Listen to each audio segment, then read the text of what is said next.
자, 그중에서 먼저 근저당권, 저당권 보도록 하겠습니다. 대표적인 부동산의 담보권이죠. 자, 그런데 우리가 저당권이란 말은 많이 쓰는데 근저당권이란 말도 종종 씁니다. 자, 근자가 왜 붙지? 이렇게 생각을 하실 수도 있고요. 제가 앞 시간에서도 우리가 실무상으로는 저당권보다는 근저당권을 설정합니다. 이렇게 설명을 드렸었는데 간단하게 차이만 짚고 넘어가도록 하겠습니다. 저당권이라는 것은 채무자 또는 제3자가 점유를 이전하지 않고, 즉 점유를 넘겨주지 않고, 점유는 다른 사람이 하고 자기가 계속 점유를 하든 다른 사람한테 임대차를 놓든지 간에 그런 것과 관련 없이 돈만 빌려주는 거다라고 보시면 됩니다. 점유를 이전하지 않고, 얘는 전세권과 차이점이 있죠. 전세권은 점유까지 넘겨주지 않습니까? 그런데 이것들은 점유를 넘겨주지 않고 채무의 담보로 그 제공한 부동산에 대해서 다른 채권자보다 우선 면제받을 수 있는 권리를 말한다. 즉 혹시라도 돈 안 갚으면 이 부동산을 자기가 직접 경매에 붙일 수도 있고요. 그게 아니라 하더라도 다른 채권자가 경매에 붙였을 때 자기가 우선적으로 돈을 받게 된다라고 하는 것을 미리 등기부에다가 공시를 하는 것이죠. 그러한 등기를 저당권 등기, 그러한 권리를 저당권이라고 표현을 합니다. 자, 그러면 앞에 근자가 붙는 것은 무엇이냐? 즉 저당권이라고 하는 것은 맹점이 있습니다. 무엇이냐면 예를 들어 일반적인 그냥 저당권인 경우에 피담보 채권, 즉 이 저당권으로서 담보되는 권리를 피담보 채권이라고 하는데요. 만약에 피담보 채권을 1억 원으로 설정한 1억 원으로 설정한 저당권이 있다라고 쳐봅시다. 그러면 1억 원을 빌려주고 중간에 한 번이라도 1억 원을 변제하면 그 저당권은 바로 소멸됩니다. 즉 1억 원 빌려주고 1억 원 갚아버리면 그 저당권은 볼 것도 없이 없어진다. 즉 등기가 말소되지 않아도 그 등기는 효력을 잃게 됩니다. 그런데 사람들이 이렇게 착각할 수 있죠. 계속 돈을 빌려받고 빌려주는 관계라면 내가 지금 1억 원을 빌려주고 1억 원을 중간에 받았지만 그 다음 또 돈을 빌려주고 그만큼 계속 담보를 받고 싶은 사람이 있을 수 있겠죠.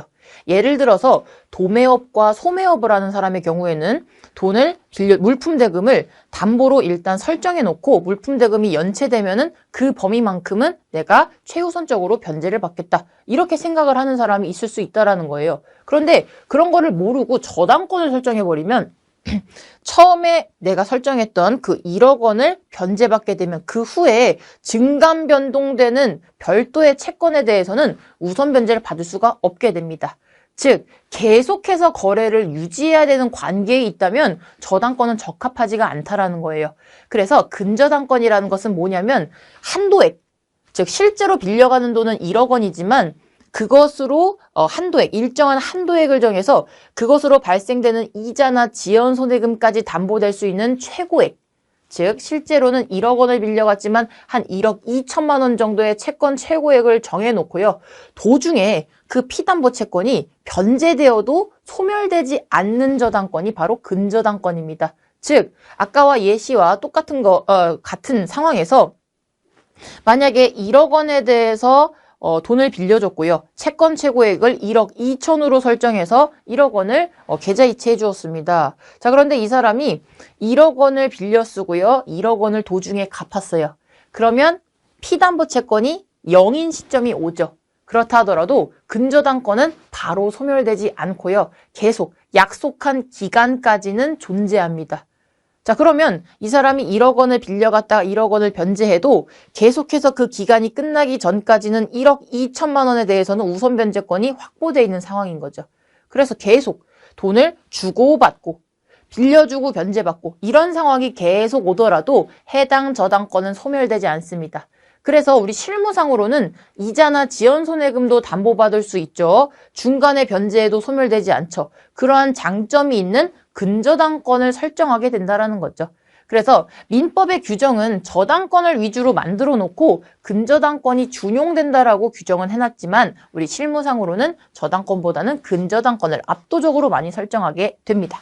어쨌든 근저당권은 계속적인 거래관계로부터 장래 발생할 다수의 불특정 채권, 즉 1억 원 지금 빌려줬지만 나중에 1억을 변제받아도 추후에 또 발생되는 채권에 대해서도 담보가 된다라는 거죠.